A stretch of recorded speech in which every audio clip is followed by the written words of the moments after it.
नमस्कार दोस्तों, आज है 31 दिसंबर। दिन की शुरुआत करेंगे करंट अफेयर के साथ। पहला सुर्खी में देख पाएंगे इसरो की अंतरिक्ष में ऐतिहासिक छलांग। नए सिम कार्ड खरीदने पर लग सकता है रोक। आने वाले समय में आपको इसमें और भी सख्त कानून देखने को मिल जाएगा, क्योंकि फर्जी कॉल से निपटने टेलीकॉम विभाग कर रहा है तैयारी। साइबर धोखाधड़ी के खिलाफ नए सख्त कानून लाने की घोषणा। 2025 से ब्लैकलिस्ट किए गए व्यक्तियों के नाम साझा किए जाएंगे। सितंबर 2023 में निकली थी वैकेंसी, इंटरव्यू में होगी देरी। साल भर बाद भी प्रोफेसर भर्ती के लिए पात्र और अपात्र की लिस्ट जारी नहीं। केवल 60 पदों के लिए 1000 से अधिक अभ्यर्थियों ने इसमें आवेदन फार्मों को भरे थे। 3.5 लाख अभ्यर्थियों ने दी थी परीक्षा। सेट के रिजल्ट का इंतजार अभी भी। छात्रावास अधीक्षक भर्ती के लिए 100 सवाल भी ठीक से पूछ नहीं पाया व्यापम। 10 विलोपित करने पड़े हैं। 3 माह बाद रिजल्ट जारी।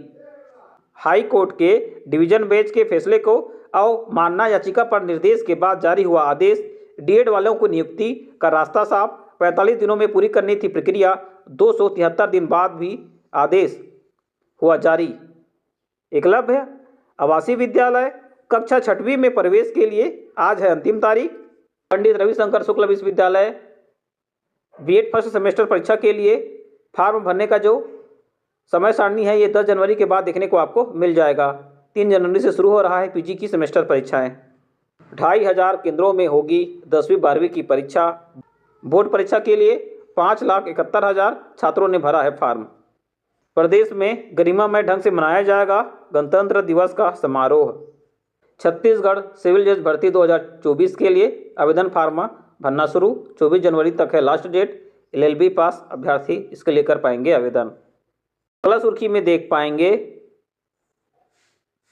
एडीआर की रिपोर्ट है, जिसमें यूपी के सीएम योगी आदित्यनाथ के पास 1.5 करोड़ की संपत्ति। नायडू सबसे अमीर, ममता सबसे गरीब।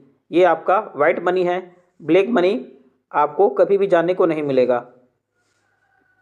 अगला जो वैकेंसी है एयरफोर्स का है। अग्निपथ वायु अग्निवीर के लिए नोटिफिकेशन है। 12वीं मैथमेटिक्स विषय से पास या अध्ययनरत अभ्यर्थी आवेदन फार्मों को भर पाएंगे। एसबीआई ने ग्रेजुएशन पास उम्मीदवारों के लिए क्लर्क के 13,735 पदों के लिए वैकेंसी को जारी किया है। किसी भी विषय में स्नातक पास अभ्यर्थी 7 जनवरी तक कर पाएंगे आवेदन। सुप्रीम कोर्ट कॉलेजियम उठा सकता है चौंकाने वाले कदम। जजों के रिश्तेदार अब नहीं बन पाएंगे हाईकोर्ट के जज। नक्सलग्रस्त बस्तर का आदित्य अब पढ़ेगा राष्ट्रीय इंडियन मिलिट्री कॉलेज में। इस संस्थान में एनडीए के लिए तैयार होगा। जनरल स्टोर चलाने वाले पिता एयरफोर्स में नहीं जा सके, बेटे के लिए यूट्यूब से ढूंढा रास्ता। काफ़ी प्लांटेशन काम करने वाले ग्रामीणों ने बनवाया है घर। पहली बार फ्रिज टीवी भी खरीदे हैं। दरभा के बाद बस्तरनार में प्रयोग सफल। 5 साल बाद होगा उत्पादन। ग्रामीणों ने कहा 1 करोड़ 20 लाख रुपए का काम। एक बार फिर से स्टेट बैंक के द्वारा एसबीआई प्रोफेशनरी ऑफिसर के लिए 600 पदों पर ऑनलाइन आवेदन फार्म भरना शुरू। 16 जनवरी तक है लास्ट डेट। किसी भी विषय में स्नातक पास अभ्यर्थी कर पाएंगे आवेदन। 2023 में निकाला गया था वैकेंसी, इंटरव्यू में होगी देरी। साल भर बाद भी प्रोफेसर भर्ती नहीं। पात्र अपात्र लिस्ट अभी तक नहीं किया गया है जारी। केवीके में सब्जेक्ट मैटर स्पेशलिस्ट की होगी भर्ती। 1 जनवरी तक कर पाएंगे आवेदन। ओपन स्कूल कक्षा 10वीं-12वीं के लिए 15 जनवरी तक आवेदन। सिंगल गर्ल चाइल्ड स्कॉलरशिप के लिए 10 जनवरी तक कर पाएंगे आवेदन। आदिवासी युवाओं ने ठाना है धुड़मारास को बना दिया वर्ल्ड क्लास विलेज। यहाँ होम स्टे, एडवेंचर स्पोर्ट्स शुरू। एडवांस बुकिंग भी होने लगी है शुरू। पीएससी में 646, व्यापम में 70 पदों की वैकेंसी। साल भर में 3000 पदों पर भर्ती की मंजूरी, पर 716 ही पद निकाला गया है। इन पदों पर भर्ती प्रक्रिया नहीं हुई है, जिनमें से लोक निर्माण विभाग के 102 सब इंजीनियर भर्ती, जिनमें 86 सिविल, 16 इलेक्ट्रिक और मैकेनिकल के पद रहेंगे। लोक स्वास्थ्य यांत्रिकी विभाग में 181 पदों की भर्ती की मंजूरी। आबकारी आरक्षक के 100 पद। ईडीओ की भी वैकेंसी आपको देखने को मिल जाएगा।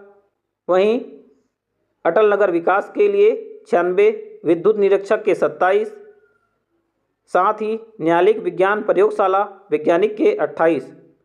तो बहुत सारे वैकेंसी अभी भी आपको देखने को मिल जाएगा, लेकिन कब भर्ती आएगा इसको कोई नहीं बता पाएगा। अब आप जानोगे स्पेडेक्स की लॉन्चिंग हो चुका है सक्सेसफुली, ये प्रस्तापित भी हो चुका है।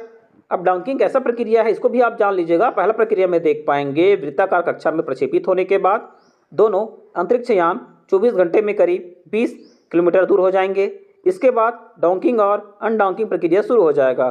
दूसरा प्रोसेस में देख पाएंगे ऑन बोर्ड प्रोपल्सन का उपयोग करते हुए लक्ष्य धीरे धीरे 10 से 20 किलोमीटर तक इंटर सैटेलाइट सेपरेशन बनाया जाएगा। इसे सुदूर मिलन चरण का रूप जाना जाता है। तीसरा प्रक्रिया में देख पाएंगे चेंजर फिर टारगेट के पास पहुंचेगा। दूरी धीरे धीरे 5 किलोमीटर से 1.5 किलोमीटर, फिर 500 मीटर, फिर 225 मीटर, फिर 15 मीटर और लास्ट 3 मीटर से कम हो जाएगा डॉकिंग। अब डॉक हो जाने के बाद मिशन पेलोड संचालन के लिए उन्हें अनडॉक करने के पहले अंतरिक्ष यान के बीच पावर ट्रांसफर का प्रदर्शन करेगा। Changer X1 target SDX2 220 kilogram के हैं प्रत्येक यान का वजन। अब देख लीजिएगा इसका आवश्यकता हमें क्यों पड़ रहा है। इसरो के अनुसार जब अंतरिक्ष में कई ऑब्जेक्ट होते हैं और उन्हें एक साथ लाने की ज़रूरत होती है तो डॉकिंग किया जाता है। डॉकिंग वह प्रक्रिया है जिसमें अंतरिक्ष सब्जेक्ट एक साथ आकर जुड़ते हैं। डॉकिंग के कई तरीके हैं। अंतर्राष्ट्रीय अंतरिक्ष स्टेशन पर चालक दल डॉक करते हैं, दबाव बराबर कर चालक दल के लोगों को स्थानांतरित करते हैं। मिशन की सफलता के बाद भारत खुद का अंतरिक्ष स्टेशन स्थापित करने के लिए चंद्रयान 4 जैसे मानव अंतरिक्ष उड़ाने के लिए अहम है। यह उपग्रह मरम्मत, ईंधन भरने, मलबे को हटाने और अन्य प्रयोगों के लिए आधार तैयार किया जाता है। तो इस प्रकार से देख लीजिएगा आज का करंट अफेयर हो चुका है कंप्लीट। कल आपसे मिलेंगे नए करंट अफेयर के रोचक तथ्यों के साथ। तो आप स्वस्थ रहो, मस्त रहो, पढ़ते रहो। जय हिंद।